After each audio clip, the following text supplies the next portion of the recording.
couple of comments, and there's always comments on, or people asking me about the fletching that I use, and especially with my Native American arrows, or when they see me practicing, I use some that's drop down, some that's short, some that's long, and all that, and they're saying, well, it doesn't, did the Native Americans use that? And some of them they did, some of them they did not exactly in that way. I mean, it's a no-brainer. They didn't have carbon arrows, okay? They didn't have star-barred fletching that was pre-cut. So yeah, in the way they did, and the way they didn't. But that's what we're going to discuss today, is the fletching.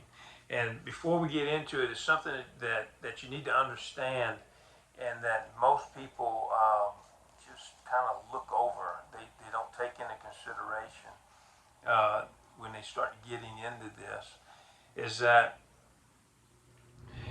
mainstream history wants to depict the Native Americans as being these people that were locked in this Stone Age culture and just kind of lost in time, and has the inability to move forward. Okay, they needed the big Europeans to come in and show them the way and light the way, and that, guys, that is so far from the truth. It's ridiculous, and you need to take that mindset and just chunk it, get rid of it. The same mind that created this arrow is the same mind that created a computer. It's the same mind that sent men to the moon. Okay, um, and you need to understand that. You need to know that. So they weren't people that were just trapped in this way of thinking and unable to get out. That's silly. There's a book that I've been reading that I recommend for y'all to get, and for you to, if you're interested in history, and that's the Comanche Empire.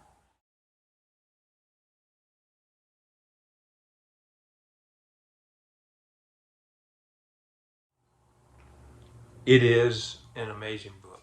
It doesn't depict the Comanches in traditional European, I mean Anglo-Euro history, or their depiction of it. It looks at Spanish, French, English, and Native American uh, history, and puts it together, and it talks about the Comanche Empire. And guys, that's the empire that modern mainstream history doesn't even recognize. But yet it existed for 150 to 200 years. Actually, I believe it's way before that. But you see documented, written accounts by Spanish, French, and English of this empire, and the control it had for 150 years. It kept for over 150 years. It kept this Comanche Empire almost had a monopoly on all the trade in the Southern Plains. Okay, it kept three major world powers at bay, and at one time actually pushed them back. Okay, so these weren't backward thinking Neanderthals. Okay, they were very intelligent, very structured, very specialized. And this is what you need to understand whenever you start looking at the fletching, and whenever you start looking at the bows that they use, the quivers that they use. It just backs up that line of thought that they were very extremely specialized.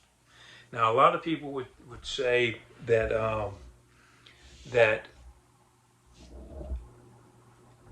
well, let me back up. You can look at an arrow, and it would tell you a whole bunch of things. Okay, you can look at an arrow in general, tell you kind of pretty much what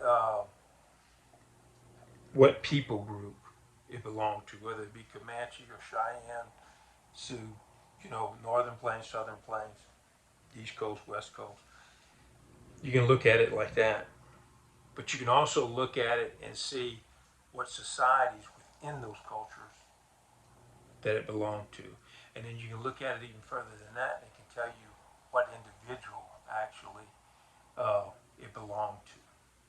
And it can, you look at it even further than that and see what that individual actually, was he mainly a hunter? Was he mainly a warrior? It tells you all of these things from the arrow design and the bow design. Okay, and so fletching is very important at looking at history. And I'm going to use this for an example. Most of the fletching that you see for Comanche are going to be 7 or 8 inches. They're going to be like this. Okay, they're low profile. You're going to see lightning grooves on the arrows, which keeps them straighter, and low profile fletching allows them to fly longer. The quality of arrow that they had, most of it didn't even need fletching. It would shoot straight without a fletching. Okay, but they would what it would be it would if you used a longer fletching. What the longer fletching is telling me is that these arrows were made for a specific purpose, and that is hunting buffalo. Okay, they're bow designed along with the arrows, uh, hunting buffalo specifically on horseback, and and almost exclusively on horseback. What it is this knock design on this arrow will kick the string over to the side, okay? Almost eliminating, not completely eliminating, but getting rid of a lot of the archer's paradox. So what that's telling me with this specific bow design, this specific knock design is made specifically for a very accurate bow, 15 yards and in.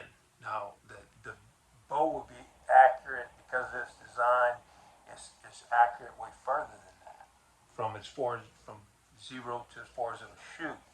But it's designed mainly uh, for high accuracy at 15 yards and closer. When you have these sinew back bows like the Northern Plains guys and different Indian groups have, with only two, not designed like this and not on one side, string comes right down the center of the bow.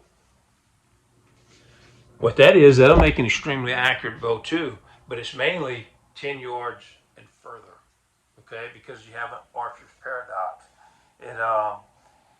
It will take 10 yards or so for that arrow to straighten out in its path when it goes around the bow, okay? It'll take about 10 yards, then it straightens out, and you have a really accurate arrow. With this design, this knock design, you have an extremely accurate arrow from 0 to 15 and beyond, okay? So this particular fletch put on an arrow that really doesn't need a fletch, but if you put a long, narrow fletching, okay? If the arrow was poorly made, you'd have to use a wide fletching. You get a well-made arrow, you can cut it down to 1/4 inch like I have this. You know, your arrow's more efficient, but a long fletching. So what it is that from 0 to 15 yards, you can ride up along the side of a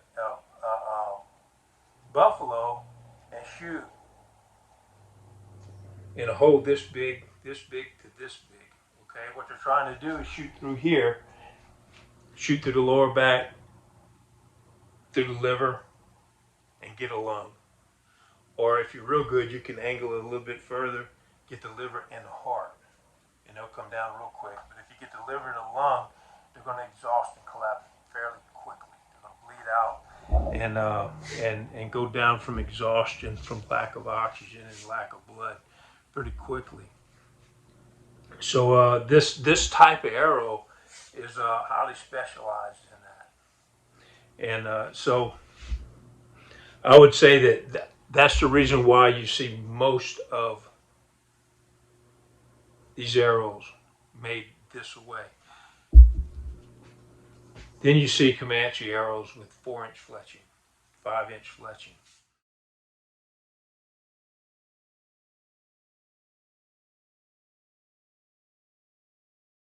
Um, I believe, and this is just my thinking, if you want to, when you're chasing a buffalo, you can shoot an arrow every 2 seconds, and that's plenty fast enough. You probably won't have to shoot it, but every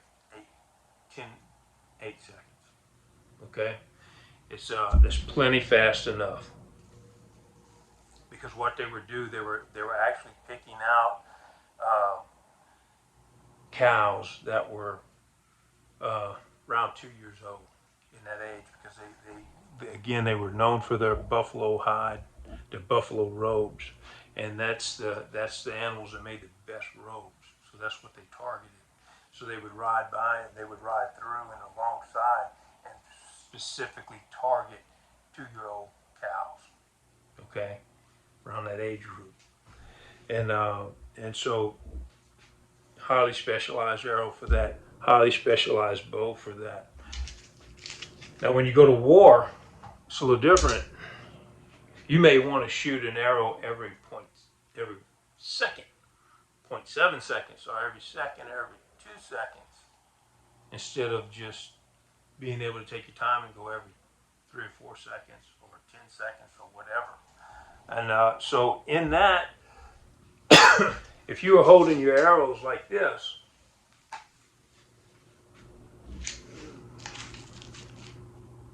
okay, with a short fletch, watch my hand, how far my hand had to travel. If I'm shooting here and I shoot, okay, bam, I'm just coming right here with my hand and grabbing my arrow. Way faster than if I had a long fletching where my arrow's down here. Now look how far my hand has to travel for it. I gotta go way down. You see my elbow? I'm going way past here and having to grab the arrow and bring it way up and then back in. It slows down. That second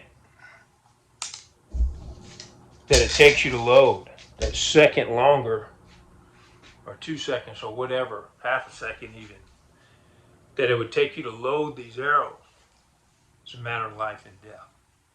Okay?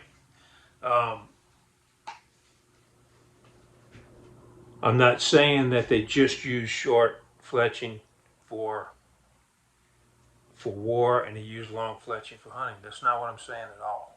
What I'm saying is that specific warriors, if they were known to have short fletching, were more than likely more worried about rapid fire than the ones that had the longer fletching.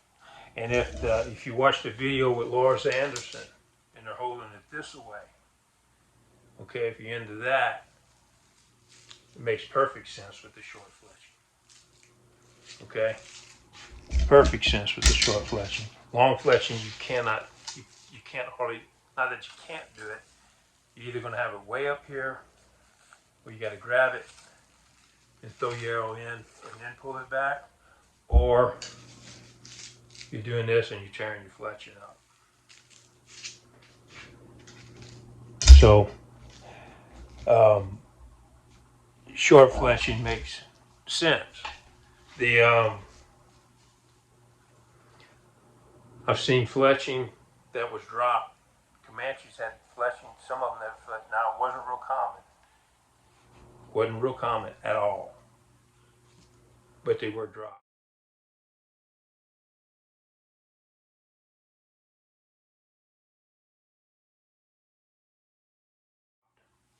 So, which tells me that that particular warrior more than likely held these fletching in his draw hand,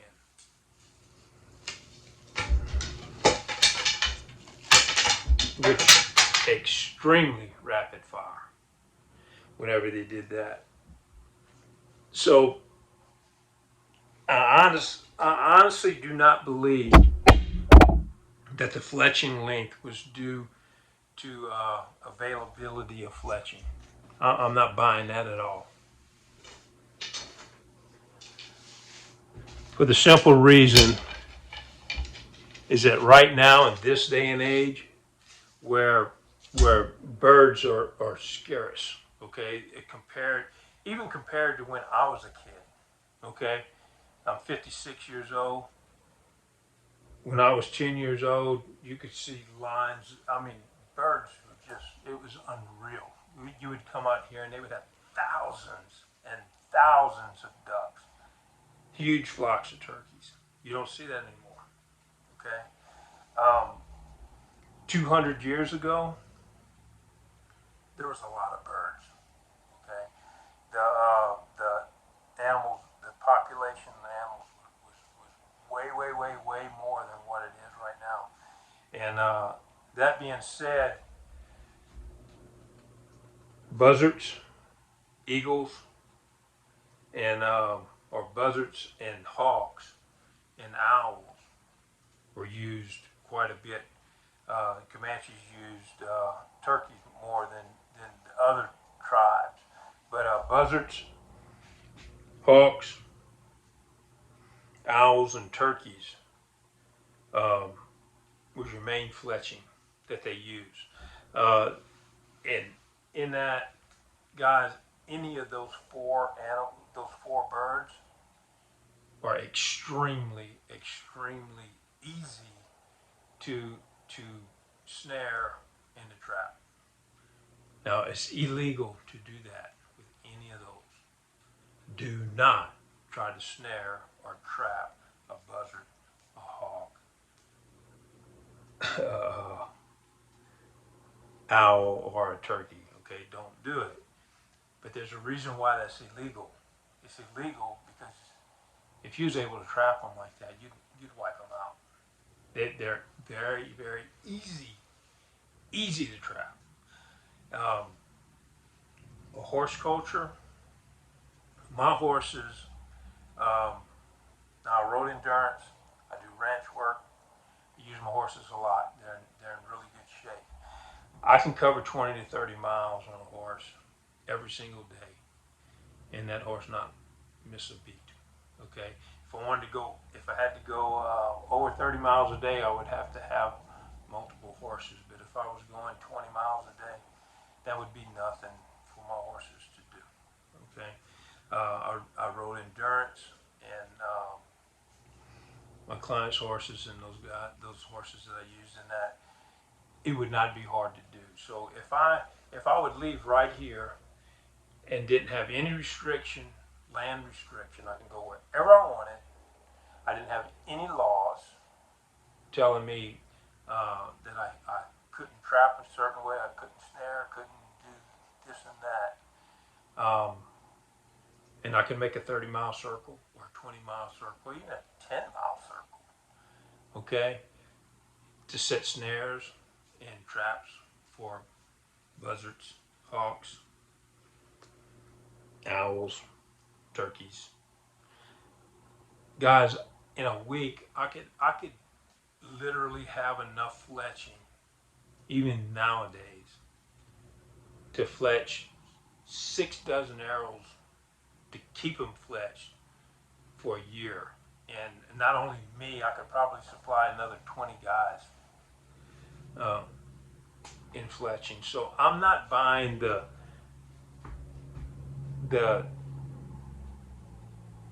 in the unavailable fletching theory. Okay, that they just had to use what they had. Now I'm not saying that never happened. Okay, if I didn't have a horse and I was on foot and I was in a life or death situation or whatever, I was by myself, yeah, I might need to go kill a sparrow and get a fletching if I needed a fletching. But even with that, I've got the skills enough to make a arrow, a dogwood arrow that would shoot plenty accurate enough that I wouldn't even need fletching. So um, again, I'm not buying it. I'm not buying it. I think they were made. I think when they made an arrow, they specifically made it that way for a reason. They had a reason why they made it that way. I don't think it was a random deal, um, just because they were so poor and pathetic that they had to make the arrow like that. Really, honestly, I'm not buying it. So there you go. Fletching lengths for Comanches and all the Plains tribes, all the Native American tribes. Okay, but Comanches in particular were they varied. Most of the time, they varied from 8 to 4 inches. Some of them went down to 3 inches. They varied, and so I think it was for specific because of specific design. I think they made them that way for a specific reason. I don't think they were making them that way um, just because they had to. I think they made them that way uh, for a specific task. But that's just me. Could be wrong, maybe not, but just my practical experience as a woodsman, as a rancher, as a horseman, as an archer. Um, that's what I'm coming up with. I don't see the. I'm not buying the other scenarios. But anyway, the more I study the culture, the more I study about the Comanches and Lakotas. Um, them guys had things sewed up, and they were highly specialized in what they did. All of their equipment, their bows, their horses, their arrows, all of it was highly specialized for what they'd done. And the proof is in the pudding. The proof is that they literally held back three major world powers for hundreds of years. Not just a little while, hundreds of years. And at one time, pushed them back. And to say that they were backwards or is it ain't right. I'm not agreeing with it. The and another thing, because their trade empire was so vast, they literally had anything that they wanted that the Europeans had. They could trade for it. Any gun, any pot, any pan, any drill, any knife, any sewing, anything, anything, literally anything that the Europeans had, they could trade for it. If the Spanish didn't want to give it to them, the French would. The French didn't want to give it to them, the English would. Okay. Uh, one thing that people don't realize is that it said that I used to think it was within 200 miles of Comanche village. It was in striking distance, but I did my research on it, and it's actually within 400 miles of a Comanche village. He was in immediate threat from that village. Okay, in that it would be nothing for the Comanches to trade with New Mexico or Arkansas, Louisiana. Same guys that were raiding in Oklahoma was raiding in Austin, and people didn't even realize it. And so the the trade network that they had was vast. The empire that they had was vast. I really would strongly recommend y'all looking at that book, The Comanche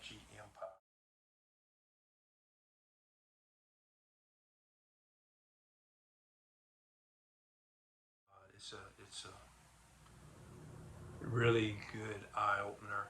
It looks it's a totally different way of looking at history. It looks at, it takes Spanish written history, okay, accounts, not stuff that's made up. Spanish, French, and English, and then Native American, and and molds it together, and you get a really good picture of what the true Comanche nation, the true Plains Indians were about, and how they truly had an empire. But I hope you enjoyed this, and again, this is just my opinion, my thoughts, and just what I'm coming with just practical experience. Um, and so there you go. Agree, disagree, don't know, you know. But I hope you liked it. If you did, like and subscribe. And hey, put some comments down. Let me know what you think. And I'm always interested in everybody's opinions. So y'all have a good day.